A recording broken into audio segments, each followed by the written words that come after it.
ಓಂ ಗುರುಬ್ರಹ್ಮ ಗುರುವಿಷ್ಣು ಗುರುರ್ದೇವೋ ಮಹೇಶ್ವರ ಗುರು ಸಾಕ್ಷಾತ್ ಪರಬ್ರಹ್ಮ ತಸ್ಮೈ ಶ್ರೀ ಗುರುವೇ ನಮಃ. ಓಂ ತತ್ಸತ್. ಪರಬ್ರಹ್ಮನೇ ನಮಃ. ಕಾದರವಳ್ಳಿಯ ಶ್ರೀ ಸದ್ಗುರು ಅದೃಶ್ಯ ಶಿವಯೋಗಿಗಳವರ ಚರಿತಾಮೃತವು 5ನೇ ಅಧ್ಯಾಯ.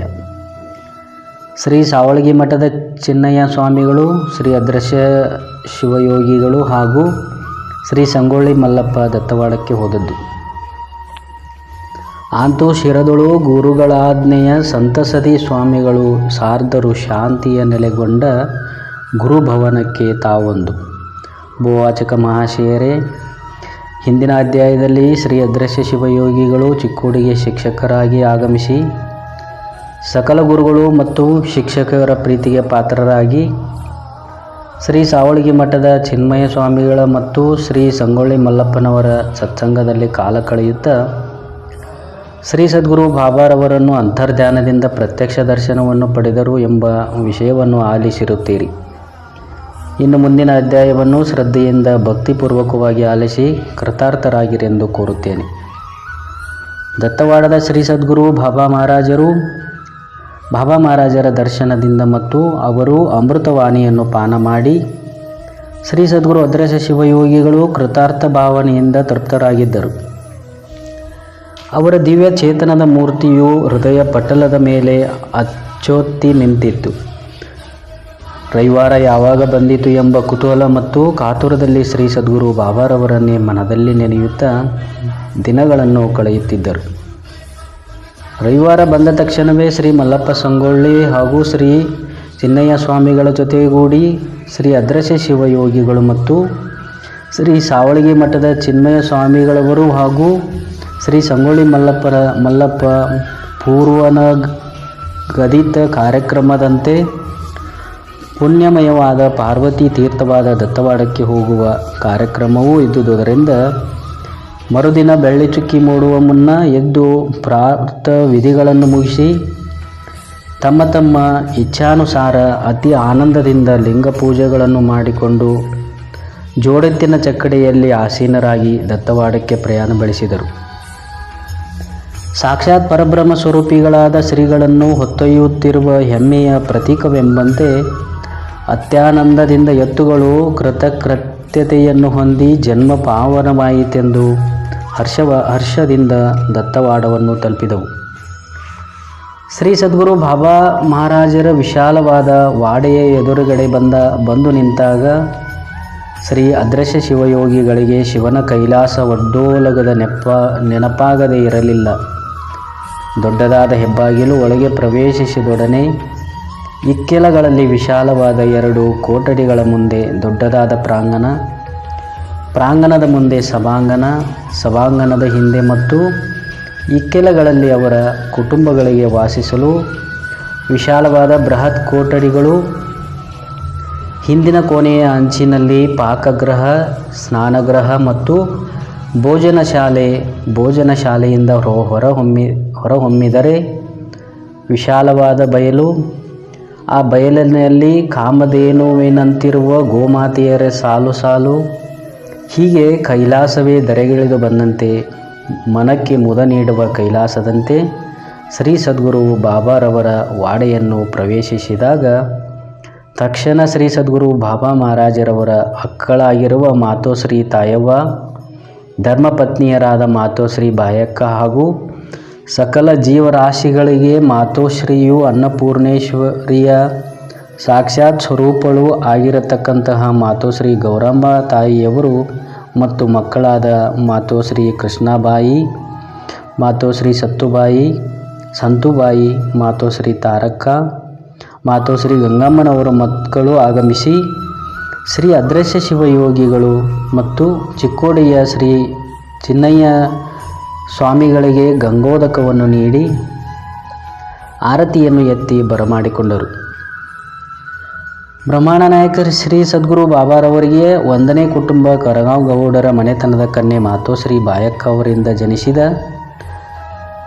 ಕೂಸಕ್ಕನವರನ್ನು ಕಡಕಲಾಟ ಗೌಡರ ಮನೆತನಕ್ಕೆ, ಸತ್ತುಬಾಯಿಯವರನ್ನು ಚಂದೂರು ಗೌಡರ ಮನೆತನಕ್ಕೆ, ತಾರಕನವರನ್ನು ಮಾತೋಶ್ರೀ ಗೌರಮ್ಮನವರ ತವರು ಮನೆಯಾದ ಗಳತಗ ಗೌಡರ ಮನೆತನಕ್ಕೆ, ಮಾತೋಶ್ರೀ ಗೌರಮ್ಮನವರ ಉದರದಿಂದ ಜನಿಸಿದ ಮಾತೋಶ್ರೀ ಗಂಗಮ್ಮನವರನ್ನು ಹುಕ್ಕೇರಿ ನಾಯಕರ ಮನೆತನಕ್ಕೆ ಧಾರೆ ಎರೆದು ಕೊಟ್ಟಿರುವ ಸಂಗತಿ ಮತ್ತು ಶ್ರೀ ಸದ್ಗುರು ಬಾಬಾರವರ ತೃತೀಯ ಪುತ್ರಿಯಾದ ಮಾತೋಶ್ರೀ ತಾರಕ್ಕನವರು ಹಾಗೂ ಅವರ ಪತಿಯಾದ ವೀರನಗೌಡ ಪಾಟೀಲ್ ಸಾಕಿನ್ ಗಳತಗ ಇವರನ್ನು ಮನೆಯ ಅಳಿಯನನ್ನಾಗಿ ಸ್ವೀಕರಿಸಿ ದತ್ತವಾಡದಲ್ಲಿಯೇ ಇರಿಸಿಕೊಂಡು ಜ್ಞಾನದಾಸೋಹ ಮತ್ತು ಅನ್ನದಾಸೋಹವನ್ನು ಕೈಗೊಳ್ಳುತ್ತಾ ಇರಲು ಅವರಿಗೆ ಶ್ರೀ ಸದ್ಗುರು ಬಸನಗೌಡ ಮಹಾರಾಜರು, ಶ್ರೀ ರಾಮನಗೌಡರು, ಶ್ರೀ ಶಂಕರಗೌಡರು, ಶ್ರೀ ಶಿವಪುತ್ರಗೌಡರೆಂಬ 4 ಜನ ಪುತ್ರರಿಗೆ ಜನ್ಮ ನೀಡಿದರು.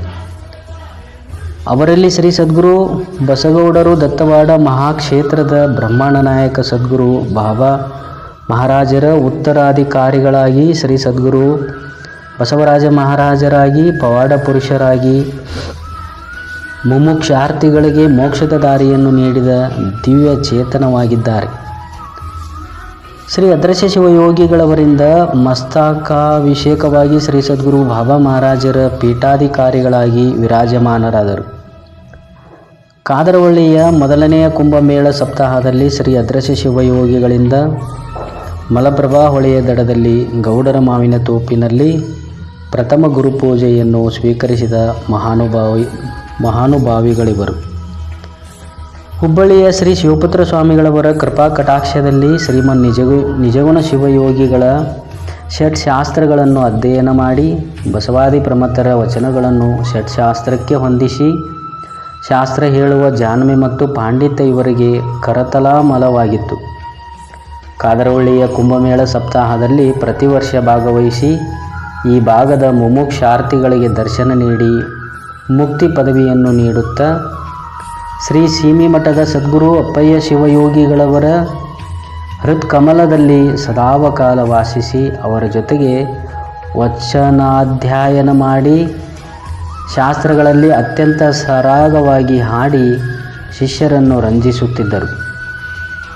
ಅವರ ತರುವಾಯ ಶ್ರೀ ಸದ್ಗುರು ಬಾಬಾ ಮಹಾರಾಜರ ಉದರದಿಂದ ಜನಿಸಿದ ಶ್ರೀ ಸದ್ಗುರು ಅದೃಶ್ಯ ಮಹಾರಾಜರವರು ದತ್ತವಾಡದ ಅವರು ಗುರು ಸಂಪ್ರದಾಯ ಮಹಾಪೀಠಾಧಿಕಾರಿಗಳಾಗಿ ಜ್ಞಾನದಾಸೋಹ ಮತ್ತು ಅನ್ನದಾಸೋಹವನ್ನು ನೀಡುತ್ತಾ ವಿರಾಜಮಾನರಾಗಿದ್ದಾರೆ. ಅದರಂತೆ ಶ್ರೀ ಶಂಕರಗೌಡ ಪಾಟೀಲ್ ಅವರ ಪುತ್ರರಾದ ಶ್ರೀ ಬಾಳಗೌಡ ಪಾಟೀಲ್ ಅವರು ಗುರು ಪರಂಪರೆಯ ಈ ಕಾರ್ಯದಲ್ಲಿ ನೇತೃತ್ವ ವಹಿಸಿ ಪರಂಪರೆಯನ್ನು ಮುಂದುವರಿಸಿಕೊಂಡು ಬಂದಿರುತ್ತಾರೆ. ಮಾತೋಶ್ರೀ ಗಂಗಾಂಬಿಕೆಯವರು ದತ್ತವಾಡ ಸಂಪ್ರದಾಯದ ಭಕ್ತರು. ಅವ್ವ ಅವರು ಎಂದು ತಾಯಿಯ ಮಮತೆಯಿಂದ ಕರೆಯುವ ಇವರು ದತ್ತವಾಡದಿಂದ ಕಾದರವಳ್ಳಿಗೆ ಬಂದು ಭಕ್ತಾದಿಗಳನ್ನು ಉದ್ಧರಿಸಿದವರು. ಮೊದಲು ಶ್ರೀ ಸೀಮಿಮಠದಲ್ಲಿ ಕೆಲವು ಕಾಲ ಇದ್ದು ಭಕ್ತರಿಗೆ ಶಾಸ್ತ್ರ ಪುರಾಣ ಹೇಳುತ್ತಾ ಅಕ್ಕನ ಬಳಗವನ್ನು ಕಟ್ಟಿ ಸ್ತ್ರೀ ಬಳಗಕ್ಕೆ ಸ್ವಾತಂತ್ರ್ಯದ ದಿಕ್ಕನ್ನು ತೋರಿಸಿದರು. ಶ್ರೀ ಸೀಮಿಮಠದ ಅಪ್ಪಯ್ಯ ಸ್ವಾಮಿಗಳು ಗುರುಪುತ್ರಿಯಾದ ಮಾತೋಶ್ರೀ ಗಂಗಮ್ಮನವರನ್ನು ತನ್ನ ಸಹೋದರಿಯಂತೆ ನೋಡಿಕೊಂಡು ಸಕಲ ಸೌಕರ್ಯಗಳನ್ನು ಅವರಿಗೆ ಒದಗಿಸಿದ್ದರು. ಶ್ರೀ ಸೀಮಿಮಠದಲ್ಲಿದ್ದಾಗ ಮಾತೋಶ್ರೀಯವರು ಅಕ್ಕನ ಬಳಗವನ್ನು ನಡೆಸಿಕೊಂಡು ಕಾದರವಳ್ಳಿಯ ಸ್ತ್ರೀಯರಿಗೆ ಸ್ತ್ರೀ ಸ್ವಾತಂತ್ರ್ಯದ ಪರಿಕಲ್ಪನೆಯನ್ನು ನೀಡಿ ಕಲ್ಯಾಣ ಮಂಟಪವನ್ನು ನೆನಪಿಸುವಂತೆ ಕಾರ್ಯಕ್ರಮಗಳನ್ನು ಮಾಡಿ ಕಾದರವಳ್ಳಿಯ ಸ್ತ್ರೀ ಬಳಗಕ್ಕೆ ಅವ್ವ ಎಂದು ಬಿರುದು ಪಡೆದರು.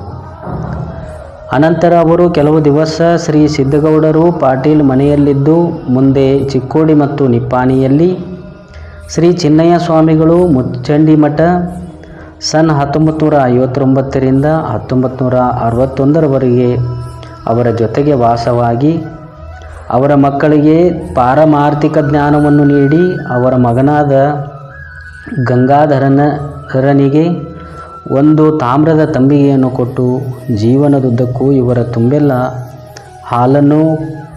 ಹಾಲನ್ನು ಕೂಡಿ ಎಂದು ಆಶೀರ್ವದಿಸಿದ್ದು ಇಂದು ಗಂಗಾಧರನು ಆಗರ್ಭ ಶ್ರೀಮಂತ ಉದ್ದಿಮೆದಾರನಾಗಿದ್ದಾನೆ. ಮುಂದೆ ಮಾತೋಶ್ರೀ ಗಂಗಮ್ಮನವರು ಕಾದರವಳ್ಳಿಯ ಶ್ರೀ ರಾಮಲಿಂಗೇಶ್ವರ ದೇವಸ್ಥಾನಕ್ಕೆ ಬಂದು ನೆಲೆಸಿ ಭಕ್ತನಾದ ಶ್ರೀ ಜೇಡರ ನಾಗಪ್ಪನನ್ನು ಮಗನಂತೆ ಜೋಪಾನ ಮಾಡಿ ಮತ್ತೆ ಅಕ್ಕನ ಬಳಗವನ್ನು ಸ್ಥಾಪಿಸಿ ಹವಾಲ್ದಾರ್ ಗೌಡರು, ಮುಚ್ಚಂಡಿ ಕುಂಬಾರ್, ಮರಡಿ, ಉಪ್ಪಿನ, ಹೈಬತ್ತಿ, ಅಮ್ಮನವರ್, ಉರ್ಚಪ್ನವರ್, ಗೋನಿ ಇತ್ಯಾದಿ ಮನೆತನಗಳ ಎಲ್ಲ ಸಾಧ್ವಿಯರಿಗೆ ಶಿವಶರಣರ ಚರಿತ್ರೆ, ಬಸವಾದಿ ಪ್ರಮಥರ ವಚನಗಳ ಸಾರವನ್ನು ಹೇಳುತ್ತಾ ಅಕ್ಕನ ಬಳಗವನ್ನು ಸ್ಥಾಪಿಸಿ ಮುದ್ದಿನ ಮೊಮ್ಮಕ್ಕಳಾದ ಶ್ರೀ ಬಸವರಾಜ ಸಿದ್ದಗೌಡ ಪಾಟೀಲ್, ಶ್ರೀ ಅದ್ರಶಿಯ ಚಿ ಮುಚ್ಚಂಡಿ ಹಿರೇಮಠ್, ಗಂಗಾಧರ್ ಕೋಟಗಿ, ಶ್ರೀ ಗಂಗಾಧರ್ ಚಿ ಮುಚ್ಚಂಡಿ ಹಿರೇಮಠ್ ಇವರಿಗೆ ಆಶೀರ್ವದಿಸಿ ಮುಂದೆ ನೀವೆಲ್ಲ ದೊಡ್ಡವರಾಗುತ್ತೀರಿ ಎಂದು ಮಸ್ತಕದ ಮೇಲೆ ಕೈ ಇಟ್ಟು ನುಡಿದ ವಾಣಿ ಇಂದಿಗೆ ಸತ್ಯವಾಗಿದೆ.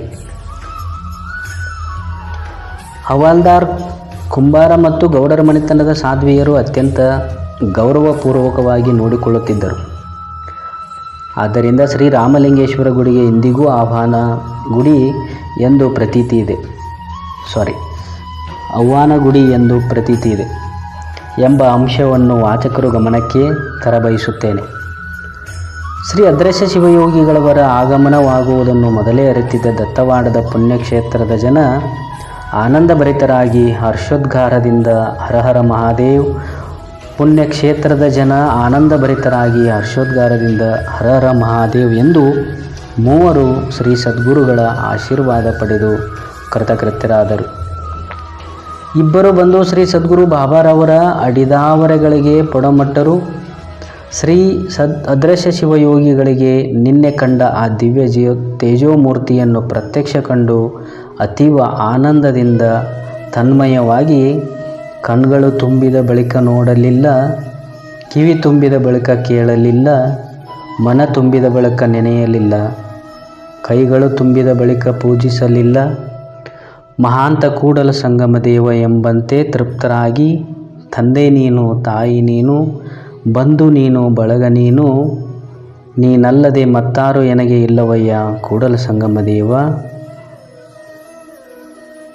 ನೀನು ಹಾಲಲ್ಲೆದ್ದು ನೀರಲ್ಲೆದ್ದು ಎನ್ನ ಆಪತ್ತು ಸುಖ ದುಃಖ ನೀವೇ ಕಂಡಯ್ಯ, ಎನ್ನ ಮಾತಾಪಿತರು ನೀವೇ ಕಂಡಯ್ಯ ಕೂಡಲ ಸಂಗಮ ದೇವಯ್ಯ ಎಂದು ಭಕ್ತಿ ಭಾವಪರವಶರಾಗಿ ಆನಂದ ಪುಷ್ಪಗಳನ್ನು ಸುರಿಸಿದರು. ಆಗ ಶ್ರೀ ಸದ್ಗುರು ಬಾಬಾರವರು ಶ್ರೀ ಅದ್ರಶ್ಯ ಶಿವಯೋಗಿಗಳನ್ನು ಕೃಪಾದೃಷ್ಟಿಯಿಂದ ನೋಡಿ ತಮ್ಮ ಅಭಯ ಹಸ್ತವನ್ನು ಶ್ರೀ ಅದ್ರಶ್ಯ ಶಿವಯೋಗಿಗಳ ಮಸ್ತಕದ ಮೇಲೆ ಇಟ್ಟರು. ತತ್ಕ್ಷಣವೇ ಶ್ರೀ ಅದ್ರಶ್ಯ ಶಿವಯೋಗಿಗಳಿಗೆ ವಿಪರೀತ ಸ್ಥಿತಿ ಉಂಟಾಗಿ 1 ಗಂಟೆಯವರೆಗೆ ಸಮಾಧಿ ಸ್ಥಿತಿಯಲ್ಲಿ ಸ್ತಬ್ಧರಾಗಿ ಕುಳಿತರು.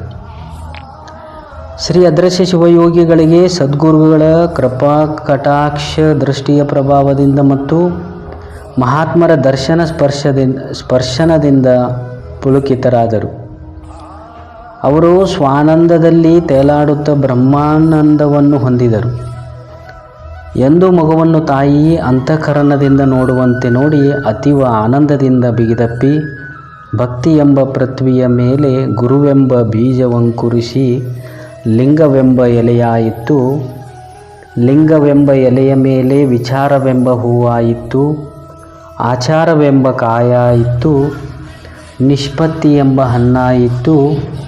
ನಿಷ್ಪತ್ತಿ ಎಂಬ ಹಣ್ಣು ತೊಟ್ಟು ಬೀಳುವಡೆ ಕಳಚಿ ಬೀಳುವಲ್ಲಿ ಕೂಡಲ ಸಂಗಮ ದೇವ ತನಗೆ ಬೇಕೆಂದು ಎತ್ತಿಕೊಂಡ ಎಂಬಂತೆ ಶ್ರೀ ಸದ್ಗುರು ಬಾಬಾರವರು ಶ್ರೀ ಅದ್ರಶ್ಯ ಶಿವಯೋಗಿಗಳನ್ನು ಅತ್ಯಂತ ಪ್ರೇಮಾನುರಾಗದಿಂದ ನೋಡಿ ಆನಂದಿಸಿ ಕೃಪೆದೋರಿ ಮಗುವನ್ನು ತಾಯಿ ಕಂಡು ಸಂತಸಪಟ್ಟಂತೆ ಸುಖಾನುಭವದಿಂದ ಪ್ರೀತಿ ಆದರಗಳಿಂದ ಶ್ರೀ ಅದ್ರಶ್ಯ ಶಿವಯೋಗಿಗಳೇ ಸುಜ್ಞಾನಿಗಳಾದ ತಾವು ಇನ್ನು ಮುಂದೆ ಜಗದೋದ್ಧಾರ ಮಾಡಲು ಅನೇಕ ಕಾರ್ಯಗಳನ್ನು ಮಾಡಬೇಕಾಗಿರುವುದು ಅವಶ್ಯವಾಗಿದೆ.